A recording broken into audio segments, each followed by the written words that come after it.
I'm Mike Higton. I'm Professor of Theology and Ministry in Durham University, and so I'm part of the academic leadership for the Common Awards Partnership from the university side, and I'm hosting today. And it's great to welcome you to another Common Awards webinar. It's been a little while since the last one, but we hold these every now and then on a whole variety of topics and with a whole variety of people speaking. So it's my delight and my privilege today in particular to welcome Gabrielle Thomas, Gabby Thomas, who is currently, am I getting this right? It's Associate Professor of Early Christianity and Anglican Studies at Carnver School of Theology at Emory University, but recently announced as the next Dean of Berkeley Divinity School at Yale Divinity School. So we are delighted to have you with us. Some time ago, Gabby had a post in Durham, so we got to know each other quite well then, and we've worked together in other contexts since. Gabby's done work in all sorts of areas, a book on the image of God in the theology of Gregory of Nazianzus, another book on called For the Good of the Church, Unity, Theology and Women, more recently, and currently been doing a lot of work on the devil. And that's not our theme today, at least not directly. The devil might pop up along the way. But if you want to find out what Gabby has to say about the devil, then watch this space. There will be books and things coming out in due course. But it's a real delight, Gabby, to have you with us today. And today, rather than talking about those topics that you've written on before, we're going to be talking about gender bias, and gender bias in a specific context, the context of a context where people give formal feedback on one another, and particularly in educational contexts. So students giving feedback on their teachers, teachers writing reports on students, people writing references for one another for job applications and so on, but with a particular focus on students giving feedback as a sort of central example, though as I understand it's sort of generalizable to various other contexts as well. Now, the way we're going to be structuring this, we're going to do the first part not as just a single presentation all the way through from Gabby, but as an interview. So there'll be time for all of you to ask questions later, but I'm going to get the chance to ask questions to begin with. And after that interview, we'll probably take a brief pause and then I'd open it up for your questions. And as I say, if you're able to make sure that you're muted and that your video is off during this bit, it just makes it a little bit easier when we come to put the video up. We are recording, and not the Q&A. We won't put that up, but the interview between me and Gabby, that will go up in a few weeks' time on YouTube. So you'll be able to rewatch it then, or share it with others who weren't able to be here. But I think that's all the introductory materials. So Gabby, we're sort of into the conversation with you now about this topic. Can I start by asking what first got you interested in thinking and speaking about this topic, gender bias in this kind of context? Thanks, Mike. So I want to just start by saying thanks for the opportunity to talk about this. It's a wonderful sort of venue to be having this conversation. And I did just want to note Dr. Sally Nash is on the call, and she was actually behind prompting me. I wrote a short blog piece a while ago on this, and she really encouraged me to think more and to keep writing and thinking about this. And so I just wanted to say a thank you to her too. So I came at this through a very ordinary academic practice. In the US, where I now live and work, we call this the teaching evaluation. And since we have folks here today from a range of contexts, it's worth noting that in Common Awards, we would call them Module Evaluation Questionnaires or feedback on teaching. But what I'm talking about, as you said, applies to how we think about reports, giving peer feedback, writing references, and also, I think, how we participate in ministerial reviews as well. And I guess the first thing I wanted to say about it was the realization for me that these documents are not neutral reflections of teaching or ministerial effectiveness.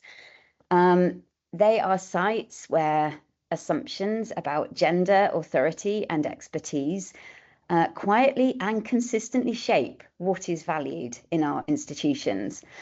And for those of us in theological education and in the church, this raises certain questions. So ours is a context that values formation and pastoral presence. Folks who are not trained pastors are constantly still needed to engage in pastoral conversations when we're involved with theological education. These are not incidental to our work, and neither are they evenly distributed in how they're expected or rewarded. And the risk, I think, is that we unintentionally reinforce patterns that overburden some and then undervalue intellectual authority. I want to be very clear, the aim of the conversation isn't to dismiss feedback or to avoid critique in any way, but to think about how we might feedback more responsibly and interpret feedback more carefully in our institutions. There's another layer for me that you actually alluded to a moment ago that has informed this whole conversation, because it was something that meant I think I was more alert to gender bias than I might have been otherwise. So back in 2017, I was hired as a postdoctoral research associate in the Centre for Catholic Studies at Durham University. I had a wonderful, wonderful 2 years, I have to say.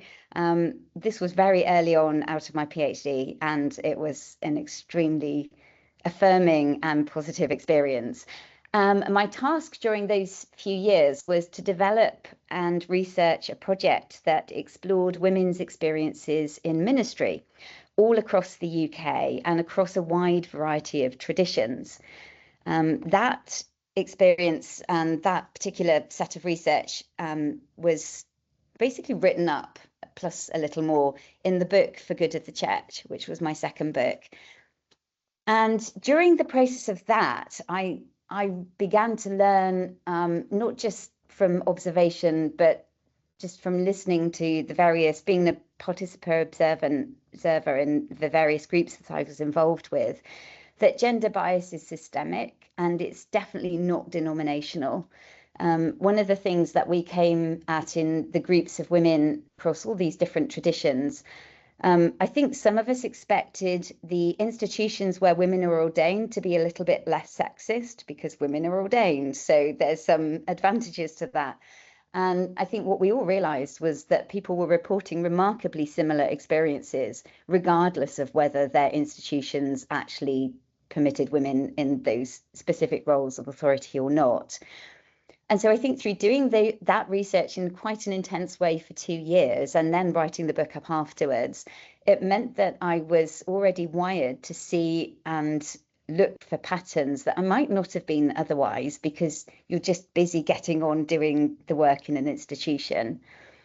And so I think probably for me, that was what meant when I first began to realize there was something going on, that I thought, oh, this is probably nothing to do with me. This isn't personal. Thank you. So I know that you talking about this today isn't meant to be a one-off. It's something that you think needs to be talked about more regularly. I understand Yes. That's something you think needs to become a regular pedagogical practice. What convinced you of that? So I think for me, it was the consistency of the pattern over a decade of teaching in various institutions, both in the US. So I haven't just been at Candler the whole time I've been here, and then also in the UK. And then seeing it again and again and again, semester after semester for nearly a decade.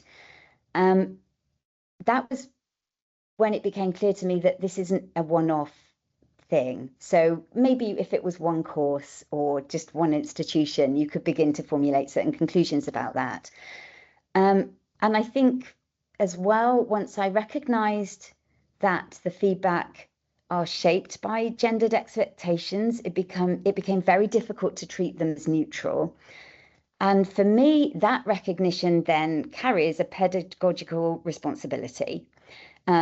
If students are going to participate in a system that has actual consequences for those instructing them, and the same if we're giving feedback in ministerial reviews, etc., then part of education needs to be learning how the system works and where it's distorted and how we sort of see our place within that distortion.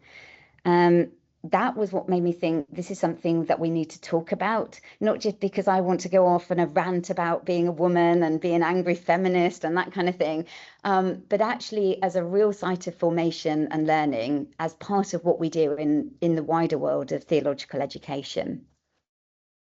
Thank you.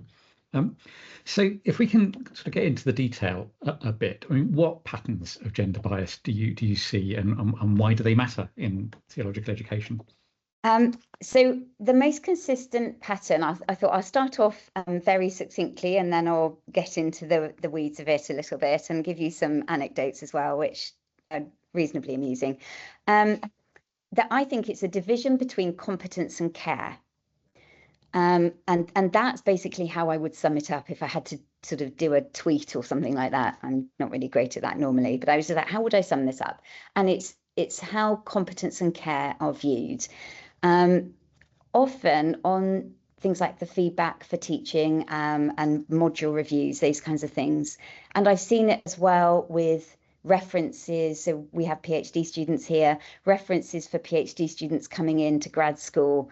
I've seen it also in those come up when we have female candidates and male candidates. Men are often described using language of competence. So men are brilliant, they're experts, they're rigorous. If we're talking about leadership, they're strong. That you'll see again and again. And women tend to more often be described in terms of care. So women instructors are kind, they're approachable, that's a big one, compassionate and pastoral. And what is meant by that could mean a million different things, I think. When I noticed it most specifically was when I saw it coming up again and again on my own forms. I then went to a few friends in different institutions to sort of test it out. And they said, will you let me read yours? And this is men. And I sort of saw it for myself. And I just thought, oh, gosh, this is really real. Now, there's a ton of research out there that can be accessed. I mean, you could just Google it. And there are so many, both social scientists, psychologists, any kind of field of study like that. This is all evidenced out there by people doing actual studies. But I really noticed when I was sort of reading mine versus a few other women instructors versus some of my male colleagues, that it's that division between the competence and the care. And it sort of happens too in daily life. It isn't just on the written form. I found myself on this one occasion hosting in my office hours students who wanted to do PhDs on Hebrew Bible. And at one point I said to them, I need to ask you why you're in here asking me about this, because we have 4 Hebrew Bible professors and probably they are more expertly able in this in this context to go off and explain to you exactly the best institutions for you in terms of applications. And because the conversations were, quite in the weeds of things. I could tell you anything about Anglican studies or early Christianity or even systematic theology, but I'm really not, that's not my area of expertise. And so asking me about the best place for, studies on Job isn't going to be something I can answer. So why have you come in to speak to me about this? And the very honest answer I had from the student was, well, you're more approachable. And I was like, well, I'm very confident that all of my colleagues will want to talk to you about this subject. And so I sent off the emails and the conversations happened. So it wasn't even that the male colleagues were being dismissive, right? It was an actual assumption that, oh, you're a woman. And so therefore it's easier to come in and see you because you seem friendlier or a bit softer maybe, and also my perception is that you're not busy writing books in the way that the men are because you're here to care about me. And it took quite a few conversations, I think, like that, because that wasn't an isolated incident, to sort of help students see, no, women write books too, and we're doing that kind of work as well, and that division, it really isn't a truthful or accurate one. So it sort of became the reason I sort of wanted to keep talking about it and wanted to help others understand is really, I think it's an act of good formation to do so. And it's definitely not coming from a sort of place of wanting to see anyone feel bad or anything like that. It really is a case of this is good education. Another point at which I think it matters is around things like grades, especially over in the US here. Grades are unfortunately, grades are a really big deal. And they matter deeply to students, and it matters deeply to students that they do well with grades as well. So that they sort of come in, and that's part of the system that we work with. And it's really interesting how that's distributed as well in terms of expectations. If I grade down a little, I'm harsh, whereas my male colleagues are serious. And so there's a sort of, I've received certainly feedback along those lines as well. There was one situation where I remember it very well because I got a bit pig-headed about it and went around checking with male colleagues. I'd given a student a B grade, and they challenged it quite rigorously. And so I went to a couple of colleagues who I also knew had taught the same student and said, I'm very curious, A, what you would have given them for this work. So I want you to, we don't have double grading over in the US in the way that we used to in England. And so there's no one automatically reevaluating the grades I've given. So you're on your own in that sense, which can have pluses and minuses, obviously. So I went to a few colleagues and said, men, can you tell me what you would have given this? They both would have graded it lower than I had graded it, which was already interesting to me, and then reported having given the same student lower grades than I had given them, but never had been challenged. And so it's that kind of expectation that I will be more generous because I'm a woman, and I'm also British and not primed to be more generous in these instances. And so that is sort of where you see those kinds of expectations. And I think it's really important when we're involved in a world that carries strong expectations around pastoral presence and care and formation. It's worth, I think, all of us being aware that the demand that women perform extra emotional labor in this way, while simultaneously having the recognition of their intellectual authorities undermined, I think it's just worth calling it out for the good of all of us. So yeah, so that's why I think it's something we should talk about. Yeah, and just to sort of take you back to what you were saying earlier in that response, and that whilst you're conveying it to us by means of sort of anecdotes of personal experience, it's also grounded in empirical research. Yeah, there's so much out there, and I would also say that in addition to talking about gender, I mean, this applies to faculty of colour. So this is not just a gender, I mean, everything intersects, as we know. There's never ever a single issue with anything. I'm simply approaching it from the point of view of gender because I'm a white woman, and so it makes sense for me to do it, and I can do it with integrity because I'm talking about myself in that sense. There's a particularly good article, and if you Google it, it's freely available online and accessible for everybody, regardless of whether they can get into certain sites or not. And it's by 3 people called McNeil, Driscoll and Hunt, and it was in 2015.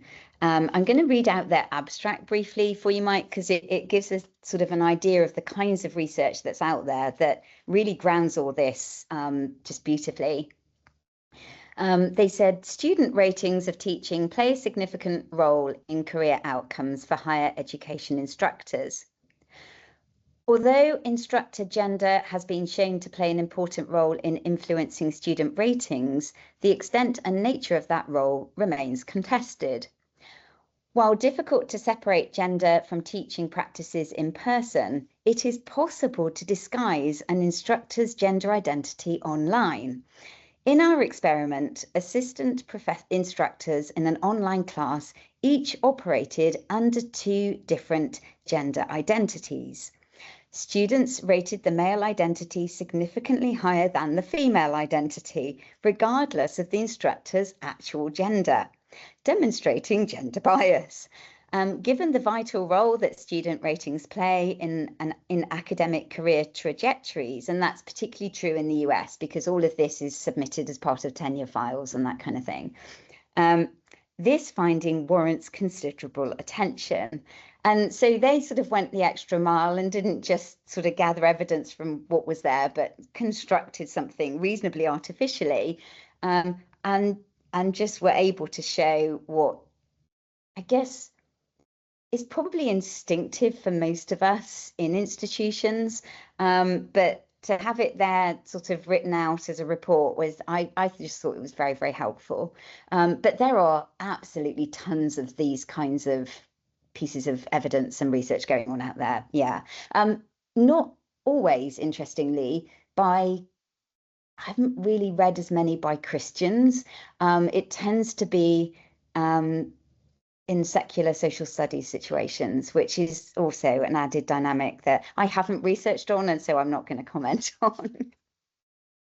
There's, the privacy and data protection issues would be huge, but a project on the reports that get written on, I'm thinking the other way around, on students training for ministry, and how those are affected by that would be a fascinating project if it was ever possible to get through the thicket of issues that would surround actually doing it. And also ministerial reviews as well. Yeah. I mean, it would be really wonderful to see what's going on out there, and also to add the racial aspect too, and also class. There are hundreds of different biases that go on out in our world. So yeah. So what do you think is actually going on in these moments of evaluation? What's actually being evaluated? So I think I'm not going to suggest that there isn't anything happening with teaching effectiveness, because I've certainly had some super feedback over the years that has suggested that students are very engaged with the actual content and structure of courses. So I'm sort of almost, this is a very quiet undertone of what's being evaluated. It's not necessarily the main thing. And especially not the main thing once you've taught on it every semester for a decade, because then people become aware of what is helpful and not helpful. I think it's a conformity to expectations about gender and authority. And so I think sometimes students are asking, and I'm sure it's implicitly, and I'm sure it's subconscious a lot of the time, whether the instructor fits their internal image of what real authority looks like. So I think that's partly to do with it. I think it's just that we're not just measuring teaching, that we're also measuring perception, expectation, and then also comfort. Where am I feeling most safe or comfortable, and how is that sort of coming out in the way that I'm reviewing something? So I think it's sort of a mixture of all of it. Yeah. Thank you. So when you do talk about this, what do those classroom conversations look like in practice? So as you know, I'm very direct, and so they're always direct conversations. I don't go in softly with leading up to how we're going to talk about this. I just give 5 minutes at the end of a class and I say, this is what we're going to talk about. But it's not defensive. My goal is never to humiliate anyone or make them feel uncomfortable. The goal is to have a safe space where students can feel brave to sort of go and experiment and learn and that. So it's direct, but that's because that's my personality. And I make it clear always that I value critique. So it's not that I'm trying to get them to just say nice things or just say that I'm clever, that I don't need that kind of affirmation. but to invite them to think about how they're forming their judgments. And so I usually give them a set of questions. I ask them to think about, when they're doing the evaluations, are they using different language for a woman than they would for a man? And the same with a faculty of colour. Are they using different language for white faculty than they would for faculty of colour? I also ask them to think about whether it's possible that they're expecting more emotional labour and more nurturing and more availability from maybe a female instructor than a male instructor. Because some of the things you'll sometimes be asked on, was this instructor, one of the things on our evaluations questions rather, is this instructor available throughout the semester at all times to you? And so it's sort of, when you're answering that question, think about who you expect to be available and why and when and those kinds of things. Then I also ask them to think about whether they're reacting to discomfort about standards or grades. So, you know, if you've been given a B, does that mean you're likely to go and just sort of not be so positive about that instructor than if they're giving you an A and telling you that it's, you know, sugar and spice and all things nice? And then, am I evaluating teaching, or am I evaluating whether this lecturer fits into my image of what a teacher or an instructor looks like? And so I sort of like to reframe it as an act of responsibility. So when you're writing feedback, this is something that you can be responsible for, rather than just expressing an opinion about something. And the reason I tend to do it as well late on in the semester is that certainly for us, when those evaluations are written, and it's also when all of us are tired, right? So it's the point, I mean, any educator will know this now, we're just like, we just need to get to May in the US and then June maybe in the UK. And you're sort of telling yourself, I can do this, because you're at the end of a very long marathon of a semester. And I think it's a lot easier when we're tired to be crabby, whether we're doing that, as you know, aware or not. And so I'm just sort of also noting for them where they are also in that same point of the semester. Yeah. Thank you. And have you seen that having an effect? Have you seen changes in the quality or tone of feedback? I have, and I'm really pleased to be able to say that. And what's particularly pleased me is that it hasn't meant that feedback has then just turned into something positive, in terms of only then saying, yes, Dr. Thomas is an expert, and yes, Dr. Thomas is this or that. There's still really careful, critical feedback about how the course is structured and that kind of thing, which makes me know that it's landed in the right spot, as opposed to just in the reversal and just being positive spot. I have had fewer kind of, this professor is harsh, or this professor is nice kind of comments, and far more about how I'm actually engaging them in their own learning and that kind of thing, when it's been the sort of, what do you think of this professor kind of question. So I have noticed a difference, and I think my favorite difference was one student said, Professor Thomas is a badass. And I was like, I will totally take that. That's absolutely wonderful. And that was simply them commenting on the fact that it takes some level of confidence to come into a room and start talking about this when you're a woman and it's the genders aspect you're talking about. So that was particularly lovely. But when I noted, so after we had been in conversation and I knew the dates and times, etc., I shared that I was doing this on Facebook.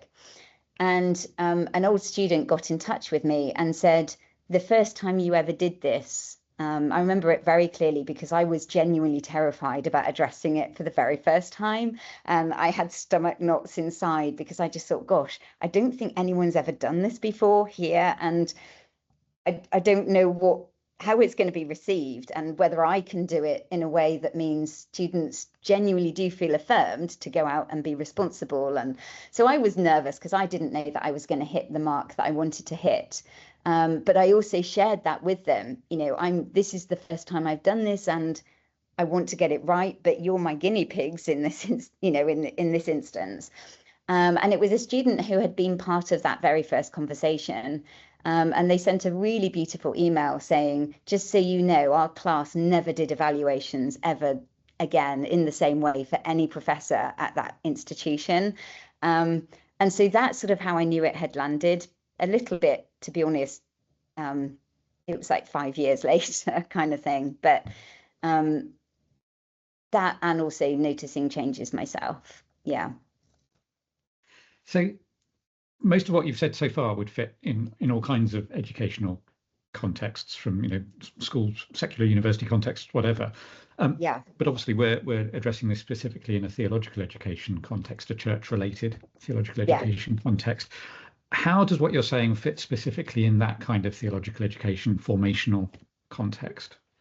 I really do think, Mike, that this is about formation, actually, as opposed to gender bias. I care deeply about formation. Obviously, I wouldn't go off to be a dean of a seminary over here if I wasn't 100% committed to student formation. I think it trains all of us, whether we're students or educators, in self-examination, and that's always a good thing, right? In the way that those of us who are trained therapists and counselors, that kind of thing, it teaches us to help and helps us to think about our own selves and how we're operating in the world, in community. It helps us with attentiveness to language, that sort of awareness that we all have, but naming that language matters and actually what we say about people matters. And also helps us in formational context to be accountable for our own judgments. And all of these, I think, both attentiveness to language, the accountability to judgment, self-examination, are key to theological education. Yeah. And I think if we're committed to education, which I don't know anyone in theological education who isn't committed to something more than the transfer of knowledge. Everyone I know is really committed to something much, much deeper than that. Then I think it's important that we understand how bias operates in institutions, not in abstract ways, but how we contribute to that and work in it. And that I think then writing an evaluation or giving feedback becomes an exercise, I think almost we could say, in truthfulness, as opposed to just to what fits a stereotype. And I mean, you talked a little bit ago about how student evaluations play a specific role, institutional role in people's advancement in your context. And obviously that tends to be slightly different in a UK context. But nevertheless, some of these kinds of module evaluation questionnaires or other kinds of feedback like this can end up playing a sort of institutional role, not just a feedback to the individual involved. What do you think the risks are if institutions don't recognise what's going on, if they treat evaluations simply as neutral feedback?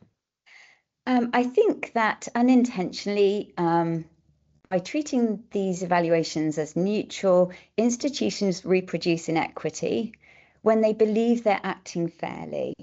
So everyone's evaluated, so we're being fair, right? And I think if biased evaluations are taken at face value, that's not helpful, because they can shape hiring.